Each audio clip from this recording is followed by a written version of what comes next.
Yo, what up? It's your boy Eric with another mailbag for Blazers Uprise. Can't even take myself seriously. And because of that, I promised someone that I would do an intro like that next time I did a video. So there you go, Beavis. Anyways, welcome to the mailbag. We've got some good questions this week. If you have any questions for future episodes, leave them in the comments below.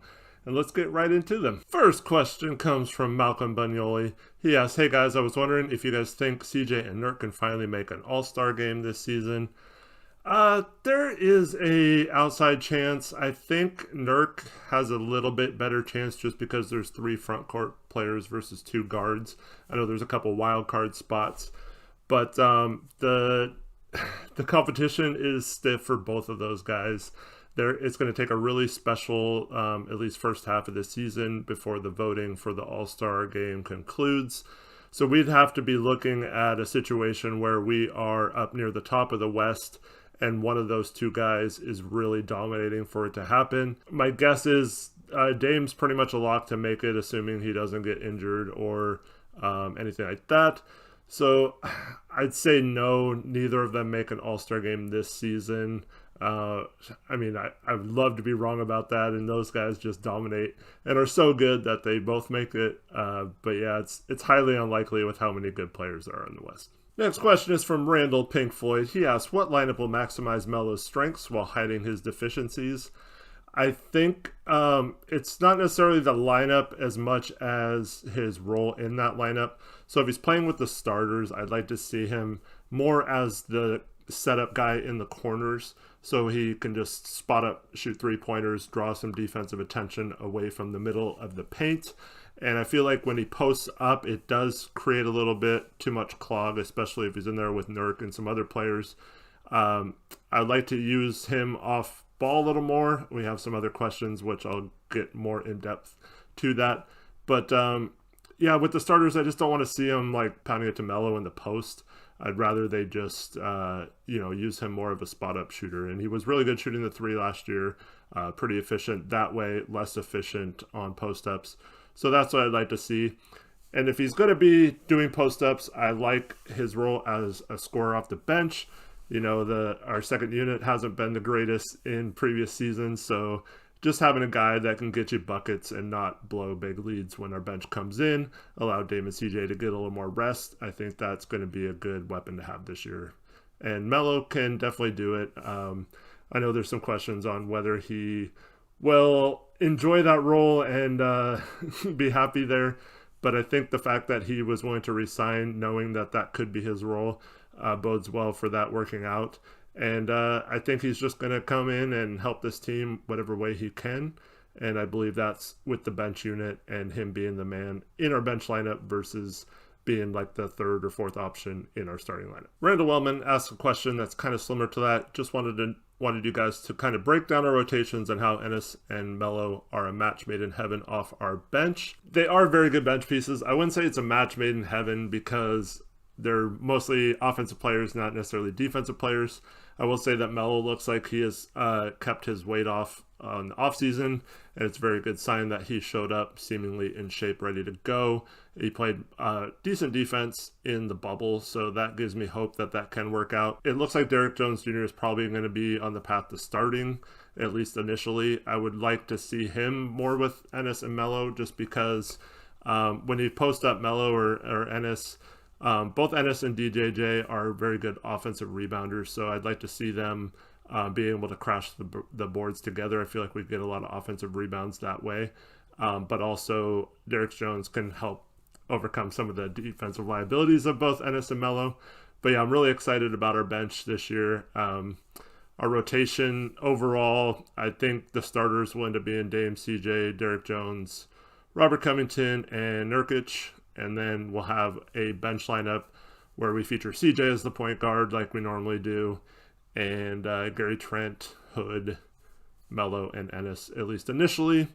I think when Collins gets back, he might have a chance to crack the rotation. Also, if Giles plays well, I think he could maybe see some minutes over Ennis as well. But yeah, there's lots of lineup possibilities, and it's really versatile this year. Something that Portland has not had, especially last year, mostly because of the injuries. But, you know, you had guys like Mari Hezonja and Anthony Tolliver play more minutes than they should have.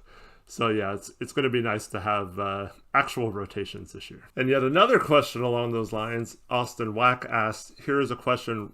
Rodney Hood comes back healthy, plays great off the bench. Rodney Hood, 6th man of the year. It's going to be really tough for any of the Blazers to get 6th man of the year because realistically, there's 3 or 4 guys who could get it. You're talking if Hood has a season like he did last year, he might actually work his way back into the starting lineup, so he might not qualify for a 6th man. But if Melo, Cantor, and Trent all come off the bench the entire season, and if any of them averages, 15 points or so off the bench with good percentages and stuff like that, I could see any of those guys get 6th man of the year. You got a situation where Harrell, I don't know if he's going to be coming off the bench. He won it last year for the Lakers. He won it for the Clippers. He's on the Lakers now.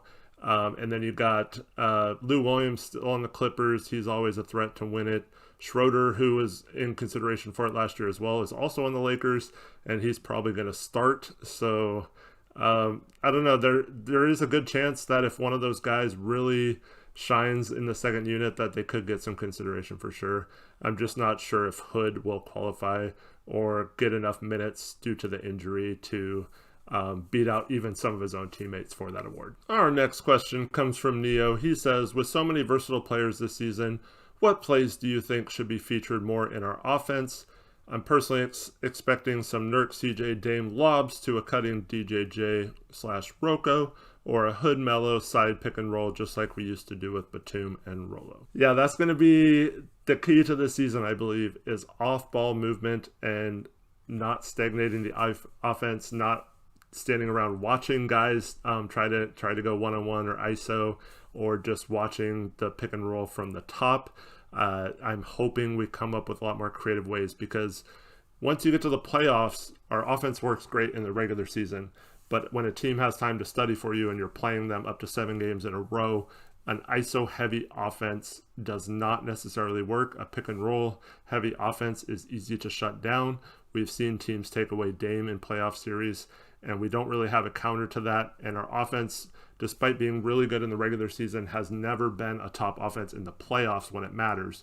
So when you're playing elite defense, you have to have off-ball movement. And that's not just cutting to the basket. So I hope a guy like Derrick Jones Jr. is not just spotting up on the three-point line. I want him to cut a lot.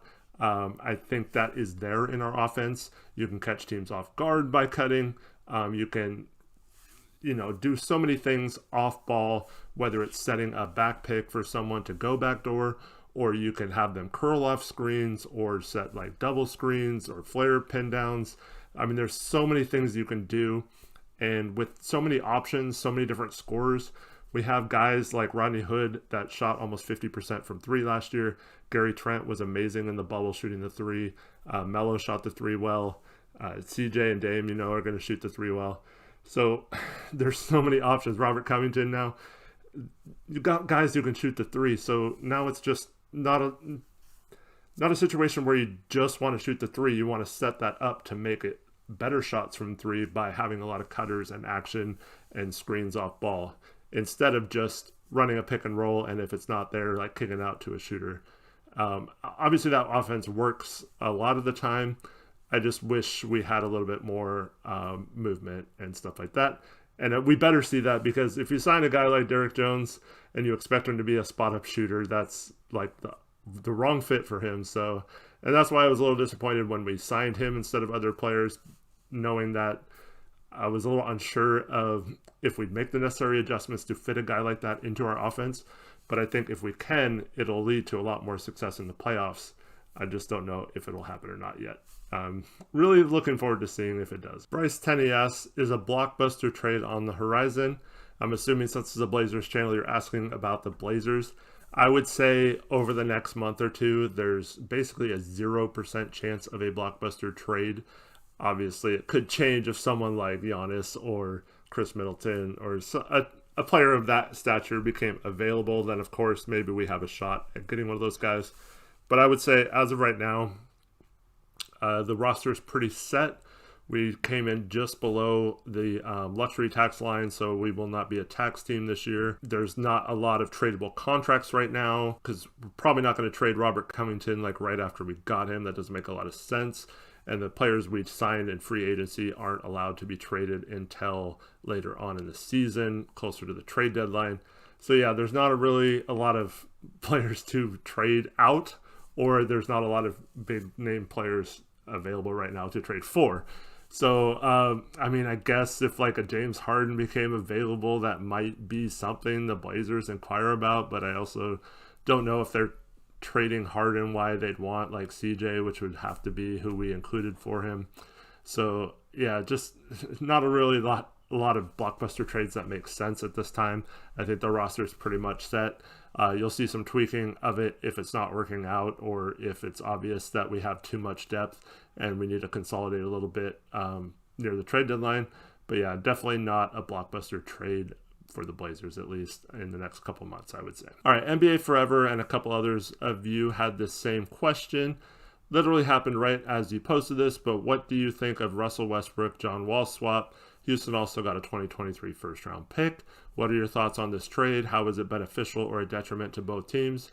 And last, who won this trade overall? I'll start with that last question first. It's kind of a win-win trade.